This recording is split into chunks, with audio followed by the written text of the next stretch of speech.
approximations are totally worthless to get the 1 over x minus 2 plus 1 function over here, right? So like these local approximations, they won't capture stuff like vertical asymptotes. They just work close to the point. As you can see, if I approximate the function over there, it's a good approximation over there, but not over here. All right, how about cosh? What's cosh look like? Oh, I guess I don't have that. But this one's interesting. Here is sine. You guys know sine, right? So the here's a graph of sine, is the red dotted line. Here's the tangent line to sine at 0, right? We talked about this before. Sine of x equals to x. I told you guys it's true up to about 1% within plus or minus 20 degrees. This is a graph of that. This, on the other hand, this green one is the best cubic approximation to the sine. As you can see, it tracks with the sine function further, right? I forget what I get to here, but this yellow one might be like, I forget if it's the 11th order or what, but this particular approximation for sine, it tracks the sine all the way through a full cycle pretty much to within the resolution of the graph. So we can reproduce, here's what it actually was. I think the yellow was, which one was it? Did I say? Oh, I just told us the 5th order is the purple one. I guess the yellow must be 7th order then. I'm not sure though. I could have skipped a couple of orders just for the sake of dramatic appeal. If you're willing to go to infinite order, you can produce the sine the whole way. That is what's called the Taylor series in Calculus 2. The Taylor series is when we just keep going, on and on. There used to be a professor from Texas here, and he said that a Taylor series was just a Texas-sized polynomial. I think that overstates the size of Texas a little bit, though. Here's another application. You can talk about, in special relativity, you've heard E equals mc squared, right? Famous. It's not true, though. E is actually equal to gamma mc squared, where gamma is 1 over the square root of 1 minus b squared over c squared. So this is the true Einstein equation. M naught is the rest mass.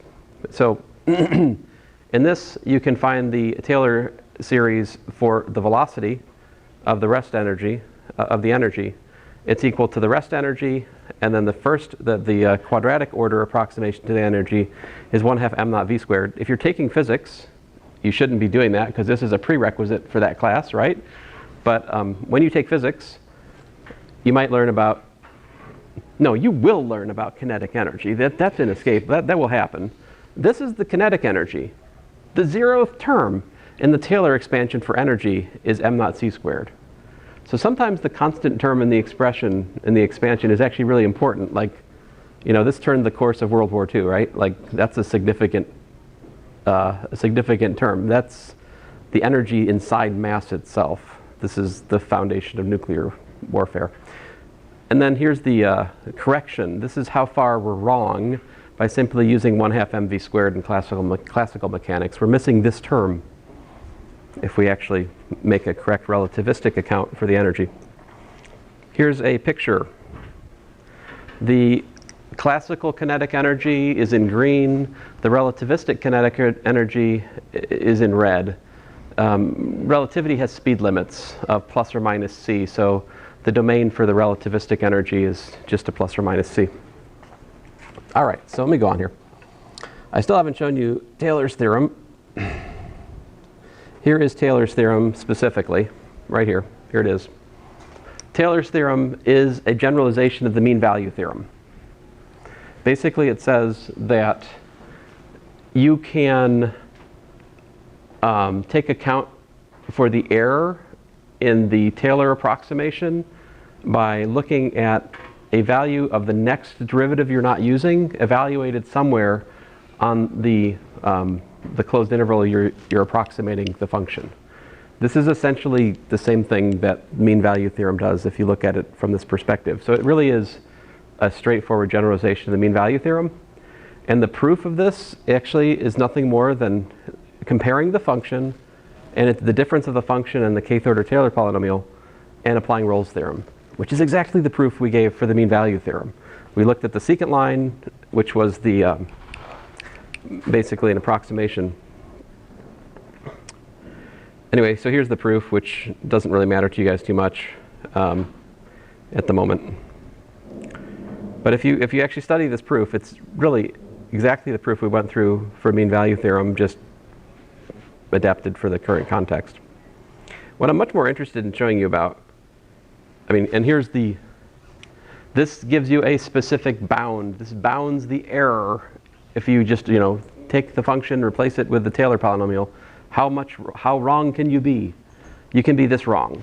This is a specific error estimate for how far off the approximation is. If you're interested, you can calculate that. Now, what I wanted to show you though was some specific applications here. So like, I have, x. This is a fifth order polynomial. I'm going to approximate it with a quadratic polynomial. The second Taylor polynomial is just 2 minus 30x squared. What I do here is I find the third derivative, all right, and then I calculate the fourth derivative. The fourth derivative shows me that the fourth derivative is positive. If the fourth derivative is positive, that means the third derivative is increasing, which means that the endpoints give me a bound on the third derivative. So all of this to bind the third derivative. I bound the third derivative, which then, by Taylor's theorem, gives me a maximum size, maximum error in the second order Taylor polynomial. Anyway, here's how it worked. My error band is like this. This is how much I predicted we could be off according to the theory. Here's the actual function in red. The green curve is the second order Taylor polynomial. As you can see, I'm well within my prescribed error bars. In fact, my error bars were way too sloppy. We could do much better, right? That's a zoomed in picture. Here's what it looks like zoomed out. The function is fifth order. That's the best quadratic approximation. It only approximates the function close to the point of tangency.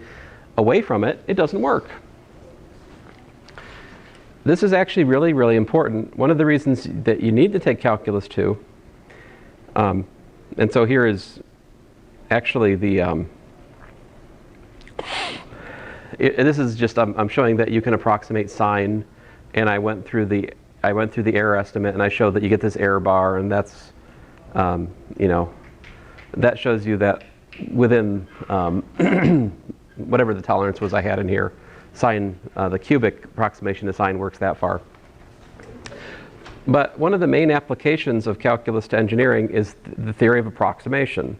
Oftentimes in science and engineering we have sines or cosines or exponentials.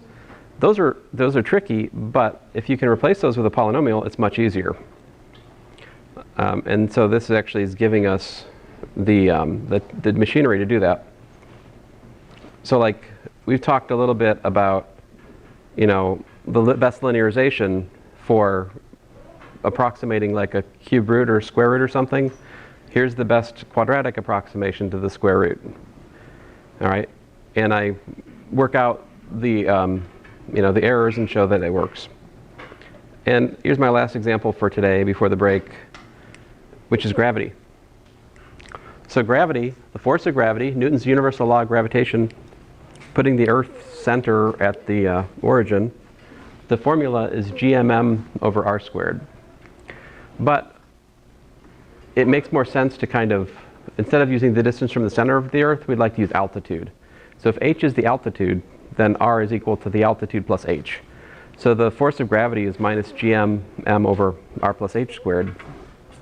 And if we differentiate that, we get that.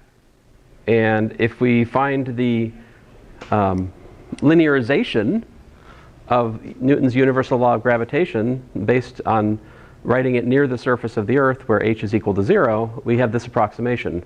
Minus gmm over r squared, plus or minus this term over here, which is linear on h. Now this, when you work it out, the big G times the mass of the Earth divided by the radius of the Earth squared, that works out to about 9.8 meters per second squared, which is what we teach in physics. The force of gravity is minus mg. That's actually the 0th order term in the Taylor approximation to Newton's universal law of gravitation. And this is the error term in that. This shows you how wrong you are as the altitude increases. For instance, if you're at let's see here, I have a specific number in here. if you go to, so the error in using f equals mg is something like this, 2gmm over r cubed times h, which is about 3.1 times 10 to the minus 6, the mass times the height. For instance, if you're at 10,000 meters, the error is about 0.03 meters per second squared. At 100, so this would be at 100 kilometers, the error is about 0.31. In other words, gravity is not 9.8, it's about 9.5 meters per second squared. And so that's how good f equals mg is in terms of physics. Taylor's theorem and the careful study of Taylor polynomials gives us the mathematical machinery to make precise how imprecise our approximations are, and that's why it's important. But admittedly, the full canon of what I'm telling you right here is in calculus 2, right? So I just think it goes with the story of graphing, so I put it here. I never test on this that deeply, but I want you to be aware of it. So there you go. Have a good break, everybody.